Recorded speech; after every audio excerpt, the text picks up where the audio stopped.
This tale begins at the dawn of 2B2T and XCC2's first days of entering on the server.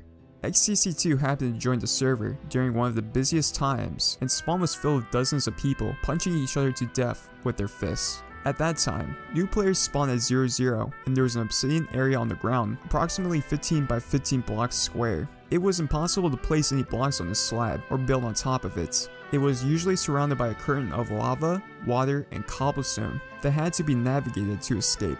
After XCC2 was adventuring for a few weeks and stayed in various ruined structures, he stumbled upon a partially destroyed castle which he believed to be abandoned. There were no people around, and it was, at that time, reasonably far from spawn. It was located at the coordinates -400, 800. The castle is made up of 4 towers, connected by walls with a central courtyard.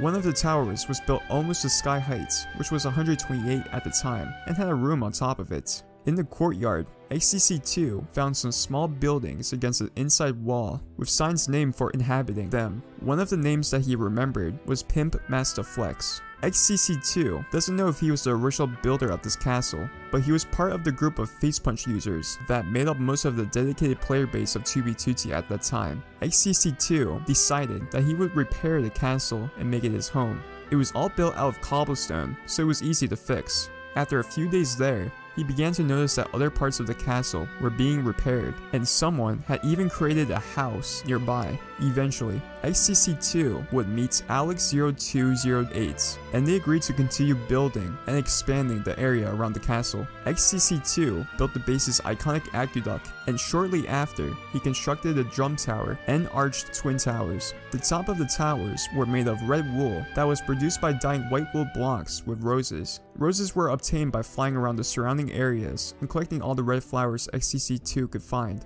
To produce that much red wool was a massive challenge at the time, since sheep could not be bred or dyed in this version of Minecraft. By now, several months had passed, and more people began to become aware of this base. XCC2 offered food and shelter to new players joining the server who were trying to get a start. He also kept trees around the castle, asking only that players replant when they harvested wood.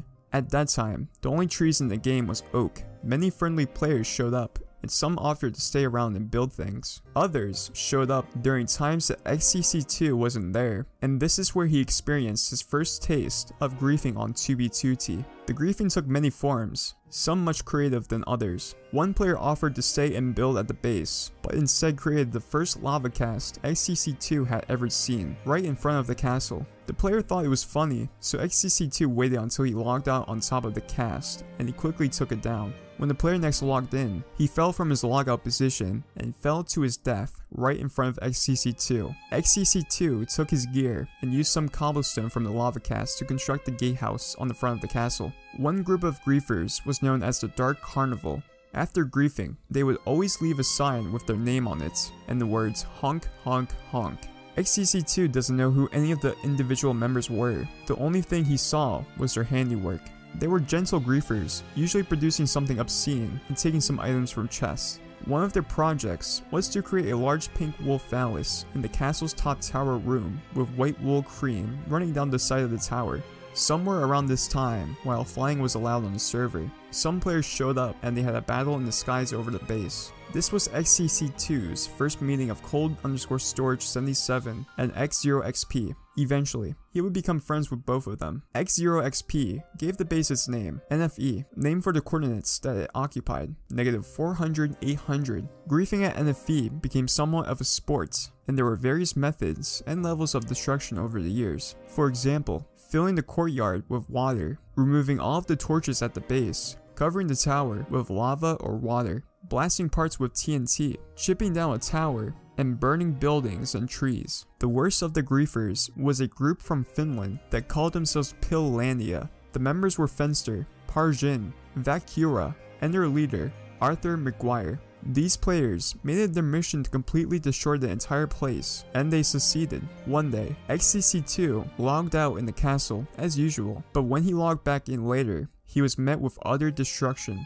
There was not a single stone block left of the castle, and all that remained was a giant hole. The team from Finland had brought 4 inventories of TNT and decimated the place. XCC2 didn't know at the time how they obtained so much TNT. There were no available dupe methods, and in fact nobody had ever considered the possibility to dupe anything. At this point, it was too much for XCC2's friend Alex0208, and he left 2B2T. XCC2 saw him log on 1 or 2 times over the years, but they never based together again, and XCC2 thinks he never played on the server much after that. With nothing left for XCC2 at NFE, he eventually left and went to a new base with someone he had met named Passy05.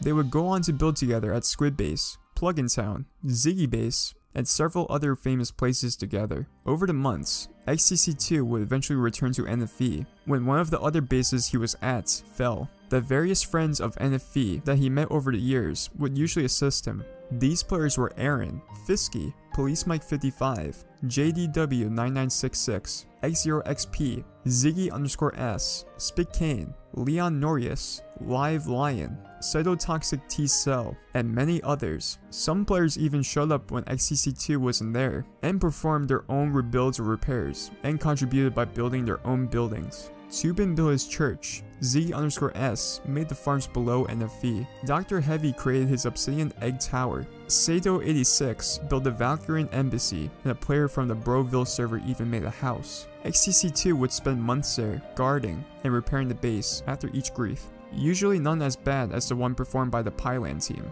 These guys would be gone from 2B2T for months, and then show up randomly just to TNT the base. They did this 3 different times, until one day, when XCC2 was talking to Police Mike 55, that they must be grinding gunpowder somewhere nearby, since XCC2 saw them online a lot. Police Mike 55 told XCC2 that he thought he found a grinder a few thousand blocks away, and he went looking for it. On that day, Police Mike 55 found a grinder, and the guys from Pyland AFKing while the grinder collected gunpowder. XCC2 met Police Mike 55 there, and they killed them all and TNT'd their grinder, stopping them from their final grief of NFE. Other notorious griefers over the years, Harblacks and Ziffy, were 2 players that would constantly harass XCC2 at NFE. During one exchange, while NFE was in its ice phase, Harblacks and Pop Bob had an epic battle on the ice with speed hacks right in front of the Twin Arch Towers. As Harblacks and Pop Bob ran off into the distance and battled, XCC2 stayed and fought Yusifi. XCC2 remembers him running away back towards spawn after his armor broke, and XCC2 launched a single arrow at him from about 50 blocks away.